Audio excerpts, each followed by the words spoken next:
So this is neutral. Again, to put it into gear, we just have to slide it. We actually don't need to pull any buttons or do any triggers. So I'm going to start it in neutral. We're tied really securely here, so I'm okay with shifting. But when I go to gear, slide it back, and there's reverse with no throttle. Right. Neutral, forward, and no throttle. Neutral. And one of the things to remember when you're docking a boat is we're actually not really keeping it in gear as much as we are just bumping it to gear in order to get some propulsion and then bring it back to neutral, because neutral is like a brake.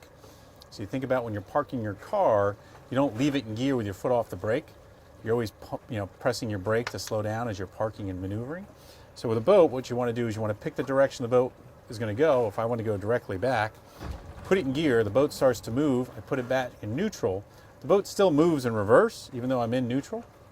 If I need to go further in reverse, I may put it back in reverse again and back to neutral, and the boat continues to move in reverse, even though it's in neutral, but it moves slowly. And then we'll pick my next direction while I'm in neutral. I may want to pull the boat to my left. Turn my wheel to the left.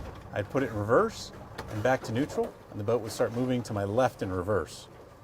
So it's a lot of bumping to and from gear, not just leaving in gear. So what happens when you leave the boat in gear, the boat starts to pick up too much momentum, and it moves too fast when you're docking.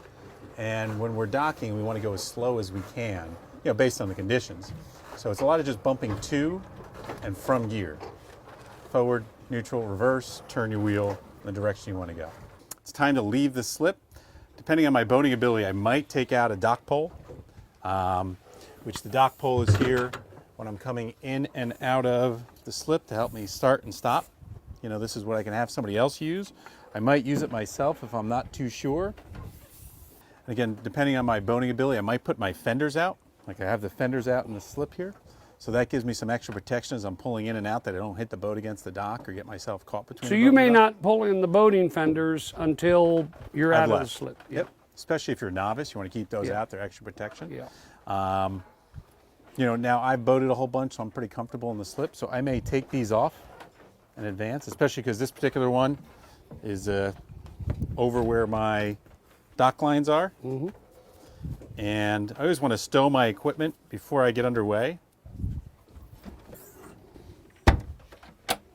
because I just don't want this equipment bouncing around in the boat while I'm sitting in it. I'm going to leave these aft fenders on because they're not really bothering any of my lines. I also, before I depart the slip, I usually take a look at my dock lines and see which one are taut, and those will probably be the ones I take off last. Like I've noticed these starboard bow lines are the most taut ones, so that means they're the one really holding the boat. And I'll see the other ones are really actually the starboard aft ones are a little taut as well.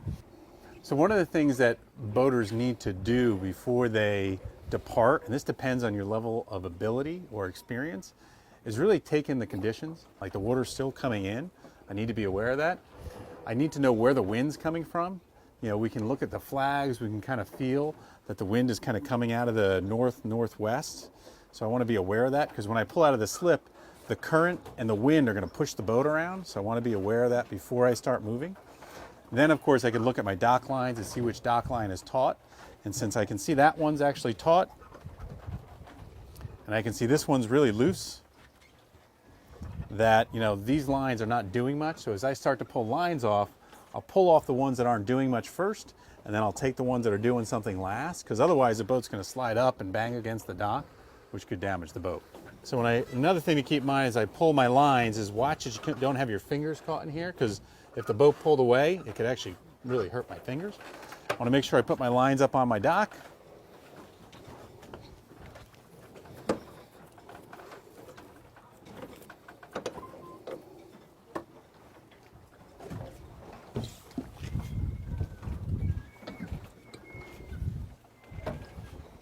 And if you notice, the boat hasn't even slid up against the dock yet.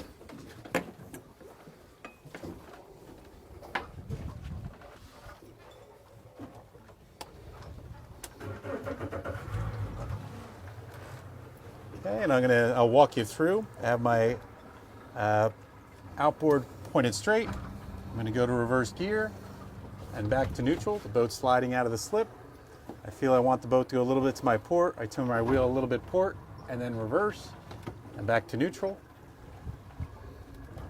reverse and neutral. Sliding the wheel all the way to my port side now that I'm sliding out of the slip.